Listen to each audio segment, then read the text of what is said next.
পশ্চিমবঙ্গে এই ডিএ সেটা সেই অর্থে কোথাও কিন্তু কম নেই এবং বাম জমানার থেকে অনেকটা বেড়েছে।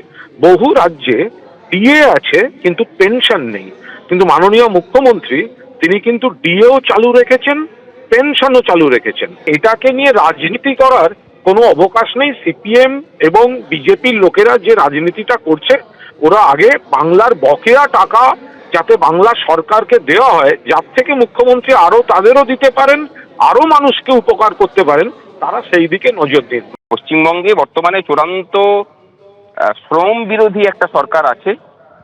সেখানে সেই রাজ্যের বাসিন্দা হয়ে এবং সেই রাজ্যের একজন কর্মচারী হয়ে আমাদের লজ্জা লাগে অন্যান্য রাজ্যের কাছে এই বঞ্চনার কথা বলতে।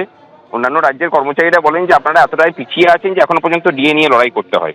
বর্তমানে এই হওয়ার ফলে মুখ্যমন্ত্রী যেটা ঘোষণা করেছিলেন যে আরো 4% 1 এপ্রিল থেকে দেওয়া হবে, তার কোনো নোটিফিকেশন জারি হয়নি। সুতরাং আমরা ধরেই নিচ্ছি যে ওটা দেওয়া হবে না। এবং বর্তমানে এই বকেয়ার পরিমাণ দাঁড়ালো 42%। কেন্দ্রীয় কর্মচারীরা পাবেন মোটামুটি 60% হারে, আর বর্তমানে আমাদের 18%-এ দাঁড়িয়ে আছে। সপ্তম বেতন কমিশনের পুরো ডিএটা কমপ্লিট হয়ে গেল। এই 60% ডিএ এবার অষ্টম বেতন কমিশনে মার্জ হয়ে নয়া বেতন শুরু হবে।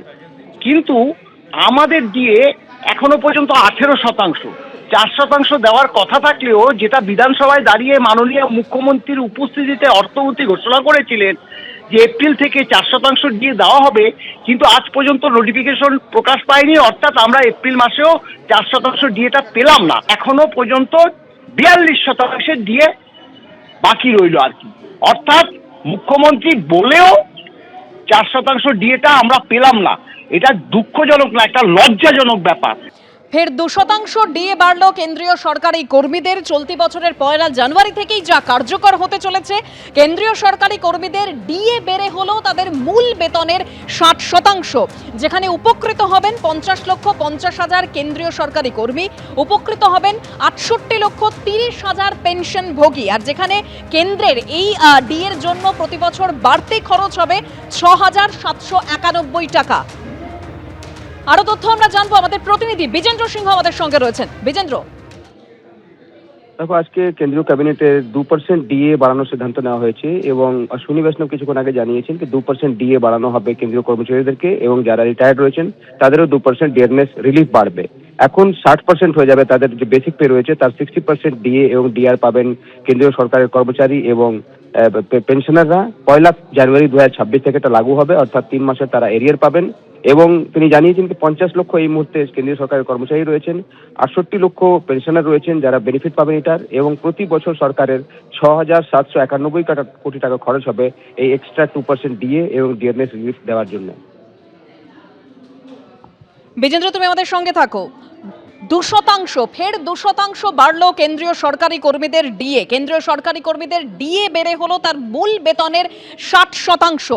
বর্ধিত ডিএ কার্যকর হবে, যেরকম আপনাদের বলছিলাম 2026-এর 1 জানুয়ারি থেকেই এই বর্ধিত ডিএ কার্যকর হতে চলেছে, যার জন্য কেন্দ্রের প্রতি বছর যে খরচ হবে, বাড়তি খরচ হবে, তা হলো 6,791 টাকা। যেখানে পেনশনভোগীরাও এই যে বর্ধিত ডিএ তার সুবিধা পাবেন। পেনশনভোগী 68,30,000 পেনশনভোগী উপকৃত হবেন। পাশাপাশি উপকৃত হবেন 50,50,000 কেন্দ্রীয় সরকারি কর্মী। 2% ডিএ বাড়লো কেন্দ্রীয় সরকারি কর্মীদের। ফের 2% বাড়লো, যেখানে 1 ফেব্রুয়ারি থেকে এই বর্ধিত ডিএ কার্যকর হতে চলেছে। এপ্রিলের শেষে এরিয়ার সহ এই বর্ধিত ডিএ মিলবে। এবিপি আনন্দ, এগিয়ে থাকে, এগিয়ে রাখে।